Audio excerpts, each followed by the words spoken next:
The one great thing about the Obi-Wan Kenobi series was the return of actor Hayden Christensen coming back into the suit of Darth Vader, as well as embodying the character of Anakin Skywalker once again through flashbacks and through never-before-seen material, and of course other aspects of the franchise that we have actually never witnessed. This is Mike Zero. Make sure to subscribe if you are new to the channel for future Star Wars updates. Also, by the way guys, make sure to drop a thumbs up on this video to support the channel. I thank you all so very much for the kind support. It is greatly appreciated. So now, with the Ahsoka Tano series finally done and wrapped filming, they are now moving on to post-production, editing the actual show, adding in visual effects, the music, everything like that is all being worked on as of this moment. They wrapped up filming just recently, and it's been a very, tedious shoot, so to speak, a very overly demanding shoot, but Jon Favreau promises that these shows, including the Ahsoka series, have by far the most intense lightsaber duels that we have ever seen before, which honestly is very promising because he actually made it very specific by saying that he's not over-exaggerating.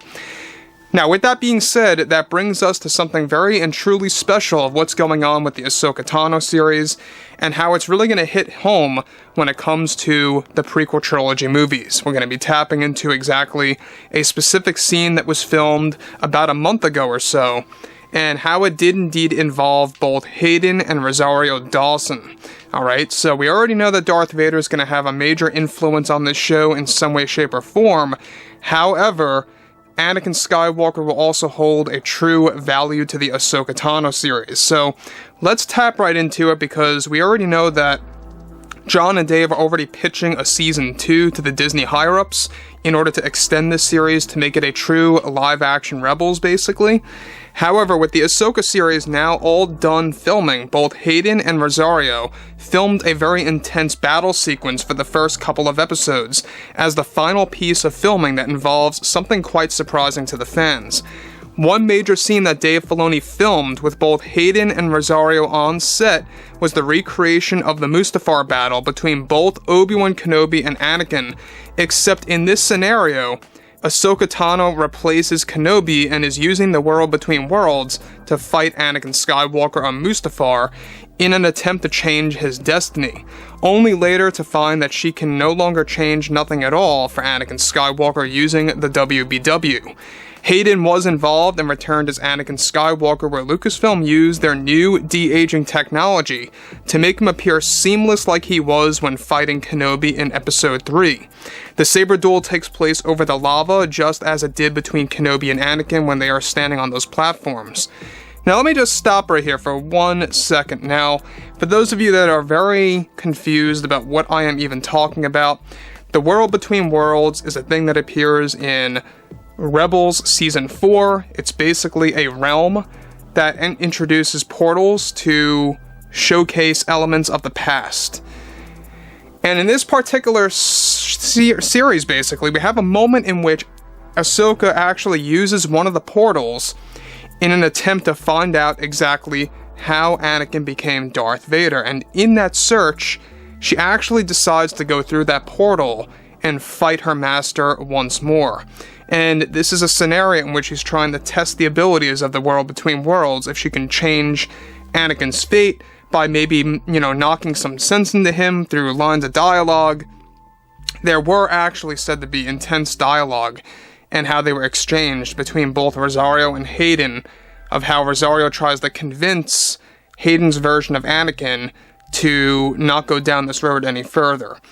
Now, this entire scene is said to be a lesson to Ahsoka that the World Between Worlds cannot change Anakin's path to becoming Darth Vader. It's impossible.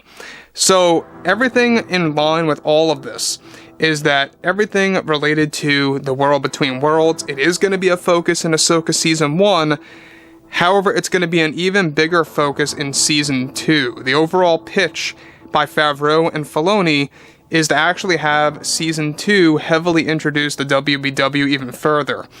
Now, we're going to be getting multiple versions of Ahsoka in the series, a younger version and an older version that we're already used to already, and it's going to be quite an experience because we already know that the Ahsoka series is going to be very strong with the Force, as Dave Filoni confirmed. It's going to be very much in tune with the cosmos. However, moving on, here Ahsoka is said to be balancing on one of the platforms, fighting off Anakin Skywalker with 2 lightsaber blades. Anakin here is using the traditional Skywalker blade. John Williams' music is returning for these scenes in post-production, and George Lucas was on set instructing Dave Filoni and John on how to use Anakin in the Ahsoka episode in which she fights her master trying to change his destiny. Now, to be clear, this is not indeed a vision, but rather literally Ahsoka trying to change the path of Anakin's road to becoming Darth Vader fully. It's also a moment in which Anakin, of course, actually embraces this, and Ahsoka learns the truth of what really happened to her master Anakin, which is why she is involved in this scenario in the first place. Duel of the Fates music is said to be used during the scene, and Ahsoka holds a different design when fighting Anakin. Now, I want to kind of chime in on that quick. The fact that Ahsoka holds a different design in the scene most likely alludes to how she's going to appear younger in this particular moment somehow, some way. Just an assumption, but it could very well be something as simple as maybe she has a different outfit, maybe her montrails are longer, we already know that they extended them for the show.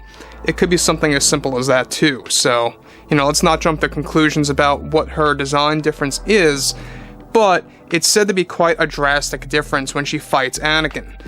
Now, the thing that really stands out to me the most is how she's using 2 sabers against Anakin Skywalker. And she's replacing Kenobi's place in that battle on top of the lava.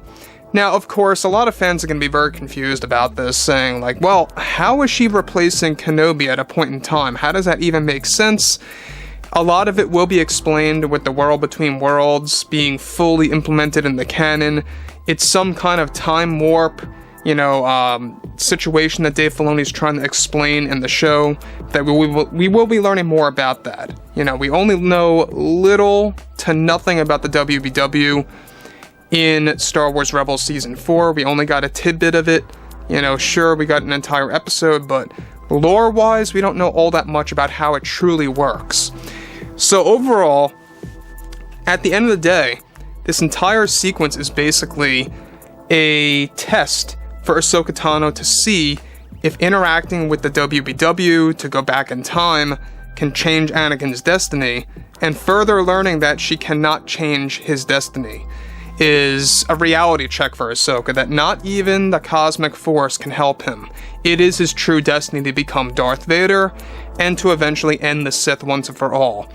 So overall, guys, this is a very intense moment. Hayden is back, we already knew that, but he actually signed a multi-show contract deal about 6 months ago.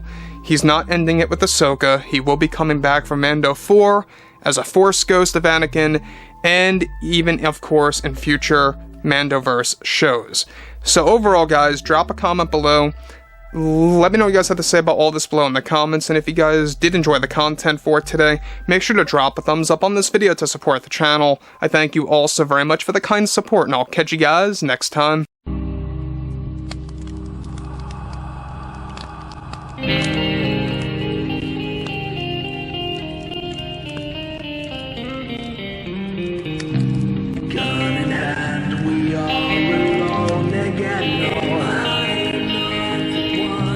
Night to moon, we hear them moans again.